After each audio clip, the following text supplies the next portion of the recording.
Ish-ministri i Shëndetësisë Ilir Beqa I ka ankimuar në apelin e posaçëm vendimin e gjykatës së posaçme të shkallës së parë, e cila rrëzoi kërkesën e tij për zëvendësimin e masës së sigurisë me garanci pasurore. Beqa I ofroi 20 milion lekë si garanci financiare, duke kërkuar lehtësim të masës së sigurisë, duke u mbështetur edhe në një vendim të unifikuar të gjykatës së lartë për praktikat e arrestit me burg. Megjithatë, gjykata nuk e pranoi kërkesën, çka e shtyu atë të vijojë betejën ligjore në apel. Ai u arrestua në korrik të vitit 2024 në kuadër të hetimeve për dosjen SASPA, ku akuzohet për shpërdorim të fondeve europiane gjatë drejtimit të agjencisë për koordinimin e ndihmave të BE-s. Në këtë çështje ndaj tij rëndojnë një sër akuzash të rënda, përfshir korrupsion, shkelje të barazisë në tender dhe falsifikim dokumentesh. Beqa I po përballet gjithashtu edhe me një proces tjetër gjyqësor lidhur me koncesionin e sterilizimit, ku janë dënuar tashmë disa ish zyrtarë dhe biznesmen, ndërsa procesi ndaj tij vijon veçmas.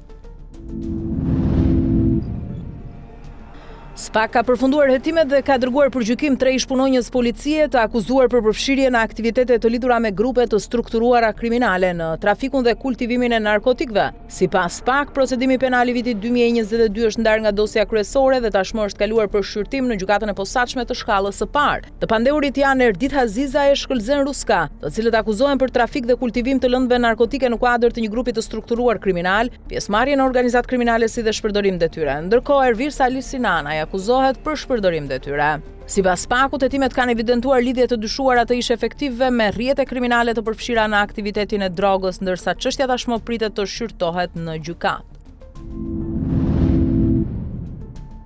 Gjykata e Tiranës ka shpallur të pafajshëm Aurel Boriçin dhe 2 ish zyrtarë të IMT-s, Sokol Qehajaj dhe Regjina Rakipi, të cilët ishin vënë në akuzë për abuzim me detyrën. Çështja lidhej me dyshimet për prishjen e një pallati në zonën e kombinatit pas tërmetit, pa vendim të Këshillit Bashkiak. Megjithatë, gjykata arriti në përfundimin se prokuroria nuk provoi akuzat e ngritura ndaj tyre, duke sjellë vendimin për pafajësi.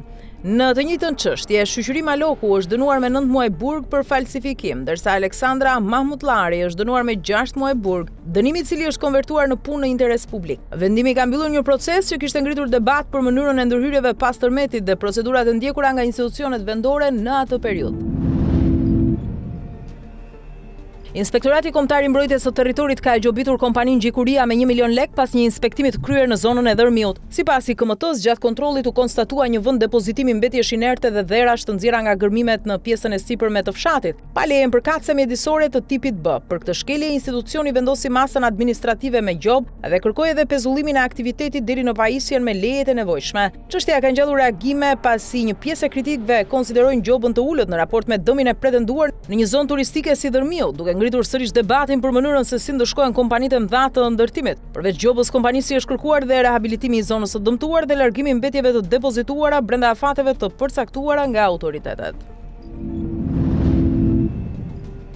Në Itali, në zonën e Bolognas, 3 shtetas shqiptar të moshave 22, 23 dhe 25 vjeç janë arrestuar nga karabinierët në akuzën e trafikut të drogës në bashkëpunim. Operacioni u zhvillua pas një hetimi disa javor që kishte në shënjestër një rrjet të dyshuar për transport narkotikësh nga Spanja drejt Italisë. Policia identifikoi dhe ndoqi një furgon me targa shqiptare I cili u ndalua në Crespellano. Gjatë kontrollit, efektivët zbuluan një ndarje të fshehtë në sistemin e kondicionimit të mjetit, ku ishte fshehur mbi 5 kg kokainë. Sipas autoriteteve italiane, droga do të kishte një vlerë tregu rreth 500.000 euro. Në kontroll u gjetën edhe mbi 6.000 euro kesh, ndërsa dyshohet se të rinjt ishin pjesë e një strukture më të gjerë kriminale për shpërndarjen e narkotikëve në disa qytete italiane. Të 3 janë dërguar në burg në pritje të seancës gjyqësore për vlerësimin e masës së arrestit.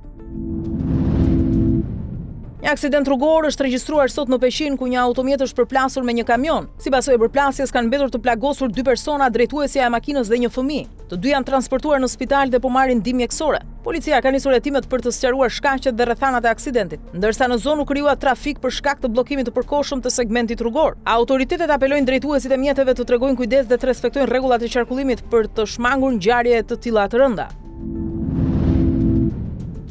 Në Athinë, policia greke arrestoi 2 shtetas shqiptar, Jerasimo Korkuti 31 vjeç nga Saranda dhe Andi Beqiri 27 vjeç nga Konispoli, pas plagosjes së biznesmenit pakistanez dhe një ndjekje të rrezikshme në rrugët e kryeqytetit grek. Sipas autoriteteve helene, në ngjarje është përfshirë edhe një 30 vjeçar grek me precedent penal I dyshuar si autori kryesor I sulmit, I cili dyshohet se ka hyrë maskuar në dyqanin e viktimës së bashku me një prej shqiptarëve. Pas ngjarjes, grupi është larguar me një automjet tip BMW, duke u përfshirë në një ndjekje policore që përfundoi me përplasje me disa mjete të tjera dhe arrestimin e tyre. Një personi 4, gjithashtu me origjinë shqiptare, ka arritur të largohet dhe po kërkohet nga policia. Ndërkohë për Andi Beqirin, autoritetet greke kujtojnë edhe një precedent të mëparshëm në vitin 2022, kur ai u kap me arma automatike dhe municione në Athinë, në një hetim të lidhur me rrjete të dyshuara kriminale. Hetimet vijojnë ndërsa pista kryesore mbetet ajo e larjes së hesapeve mes grupeve kriminale në Greqi.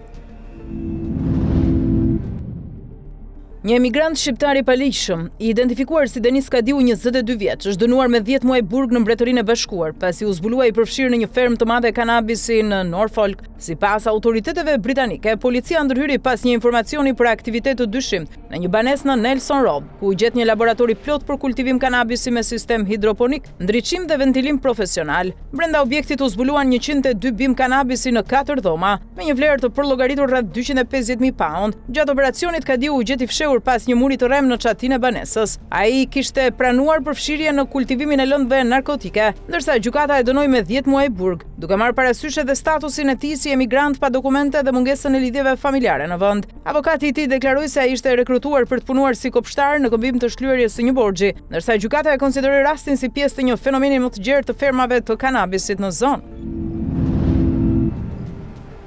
Në Rom, në lagjet Maljana dhe Trujo, karabinierët italianë kanë goditur një organizatë të strukturuar kriminale të përfshirë në trafik të gjerë droge dhe aktivitete të dhunshme kriminale. Sipas hetimeve të prokurorisë antimafia, grupi drejtohej nga 2 persona me precedent penal, Sergio Gioacchini dhe Roberto Caputo, dhe kishte lidhje të drejtë për drejtë me furnitor nga Amerika e Jugut si dhe me rrjete të krimit të organizuar shqiptar dhe klane të tjera në Itali. Autoritetet zbuluan se organizata menaxhonte sasi të mëdha narkotikësh, përfshirë qindra kilograma hashash dhe kokainë, të cilët shpërndaheshin përmes magazinave të fshehura në zona banimi. Hetimet nxorën në pa edhe një nivel të lartë dhune, ku grupi përdorte ekspedita ndëshkuese për larje borxhes dhe friksim, si edhe shfrytëzim prostitucioni për përfitime financiare. Po ashtu janë dokumentuar edhe plane për përdorim armësh dhe atentate ndaj grupeve rivale. Gjatë operacionit janë kryer edhe 2 arrestime në flagrancë me sekuestrime të drogës dhe armëve, ndërsa hetimet për rrjetin vijojnë.